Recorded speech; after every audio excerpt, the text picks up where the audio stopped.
လူသူအရောက်ပေါက်နေတဲ့တောနဲ့ကြီးတွေထဲမှာကျမတို့မျက်စိနဲ့မမြင်နိုင်တဲ့သိပ္ပံပညာနဲ့ရှင်းပြလို့မရသေးတဲ့အရာတွေရှိနေတယ်ဆိုတာမိတ်ဆွေယုံကြည်ပါသလားရှင်။ Sputnik Cafe မြန်မာကနေပြန်လည်ကြိုဆိုလိုက်ပါရရှင်။ဒီနေ့ဗီဒီယိုမှာတော့ဒဏ္ဍာရီတွေဗဟိနိတွေနဲ့ပြည့်နှက်နေတဲ့ချင်းပြည်နယ်ကနမတောင်အမျိုးသားဥယျာဉ်တွေကိုကျမတို့သွားကြပါမယ်နော်။ဒါဟာရိုးရိုးတရေတစီဆက်လက်မဟုတ်ပါဘူးရှင်။တကယ်သမိုင်းအချက်လက်တွေသိပ္ပံနည်းကျတွေ့ရှိချက်တွေနဲ့သူတေသီတယောက်ရဲ့ဆိုးရွားလာတဲ့အတွေ့အကြုံကိုပေါင်းဆက်တင်ဆက်ပေးတော့မှာပါရှင်။အမြင့်ပေ1016ပေရှိတဲ့နမတောင်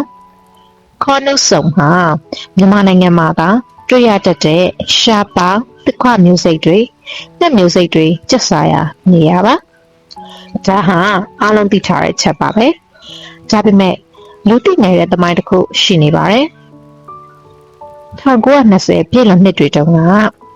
ဗြိတိရှအပင်သုတေသနပညာရှင် Botanist တွေဟာ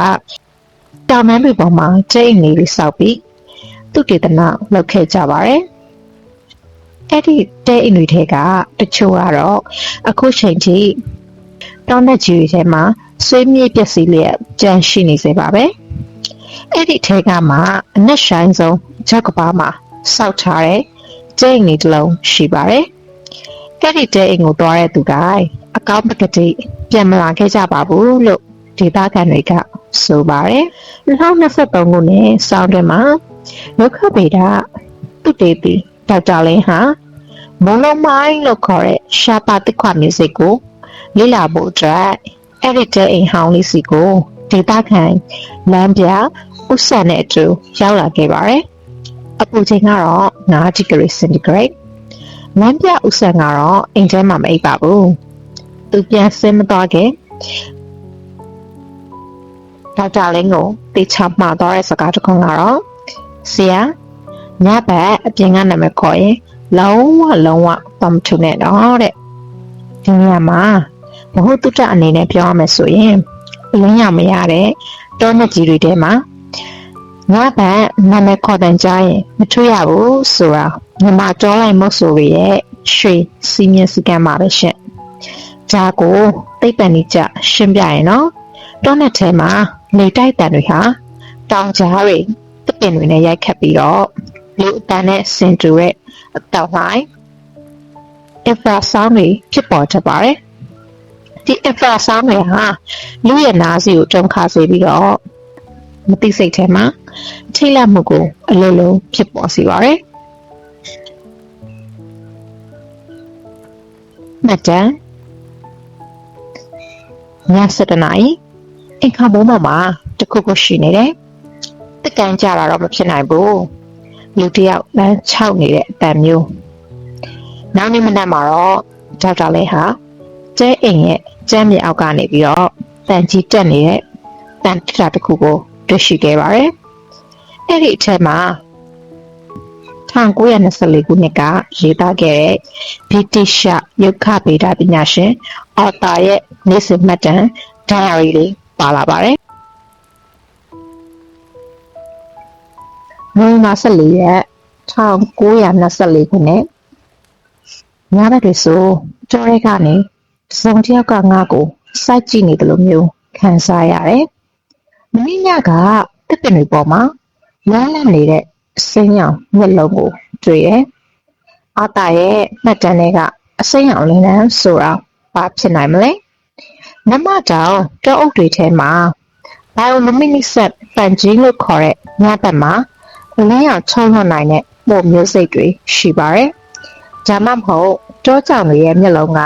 အလင်းရောင်ပြန်လာလား။ဒါပေမဲ့ဒေါက်တာလင်းရဲ့ဒုတိယမြောက်ညမှာကြုံတွေ့ရတာတွေကတော့မို့တွေ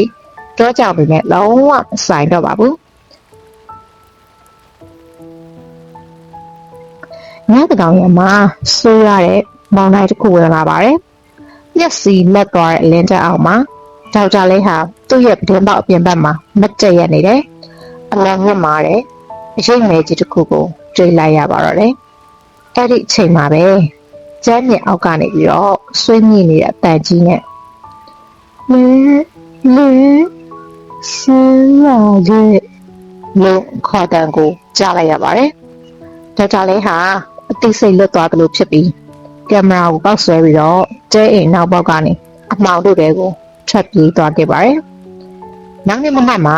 လမ်းပြဦးဆန်တို့ဒေါက်တာလင်းကိုတွေ့ရချိန်မှာသူဟာတတိလွတ်နေပါပြီ။ညောင်အောင်စေးရုံကြီးမှာတတိပြန်ရလာတဲ့အခါ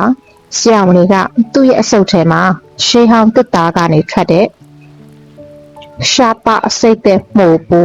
Tarsus Mospores တွေကိုတွေ့ရှိခဲ့ပါတယ်။သိပ္ပံပညာရှင်တွေကတော့ဒီ Mospores တွေကြောင့်အာရုံခြောက်ခြားတာ hallucination နဲ့ထိကျက်ဆံမှုကြောင့်ဖြစ်တဲ့ cabin fever လို့သုံးသပ်ကြပါတယ်။ဒါပေမဲ့ဒေါက်တာလင်းရလာခဲ့တဲ့ကင်မရာထဲကနောက်ဆုံးချက်ပုံကိုမှုကင်းစေပညာရှင်တွေနဲ့ဒရိစံပေကပညာရှင်တွေစစ်ဆေးလိုက်တဲ့အခါမှာတော့ထိတ်လန့်စရာအဖြစ်တစ်ခုထွက်လာပါတယ်။ဘုံမောက်ပြန်ဘက်ကရိတ်နယ်ကြီးကအာယုံထောက်ချမှုမဟုတ်ခဲ့ပါဘူး။ရက်9ပေနေပါရှိပြီးတော့တကူလုံးအမွှေးအမြင့်တွေဖုံးလွှမ်းနေတယ်။သိပ္ပံပညာကယနေ့တိုင်အမြင်မတက်နိုင်သေးတဲ့တောင်ပေါ်နေညဝန်လွယ်ဝင်တတဝါကြီးတကောင်ဖြစ်နေပါတယ်။ဒီမောင်ကြကရေခဲလူမရက်ကြီးတွေလိုမျိုးမြန်မာနိုင်ငံရဲ့အမြင့်ဆုံးတောင်ကျော်တွေမှာလည်းလူသူမသိသေးတဲ့ဇီဝမျိုးကွဲတွေရှိနေပါသေးတယ်ဆိုတာကိုဒီဓာတ်ပုံကသက်သေပြနေတာပါ။ဒေါက်တာလင်းကတော့ပြင်းထန်တဲ့စိတ်ကြရကြောင့်သူတေသနာအလုပ်တွေကနေအပြီးတိုင်အနားယူသွားခဲ့ပါပြီ။သူလုံးဝမရှာဖွေခြင်းခဲ့တဲ့အရာတစ်ခုကသူ့ကိုတစ်သက်လုံးခြောက်လှမ်းနေတော့မှာပါ။ဒီအဖြစ်ဖြစ်ဟာတဘာဝတရားကြီးကကျမတို့ကိုပေးလိုက်တဲ့သတိပေးချက်တစ်ခုလား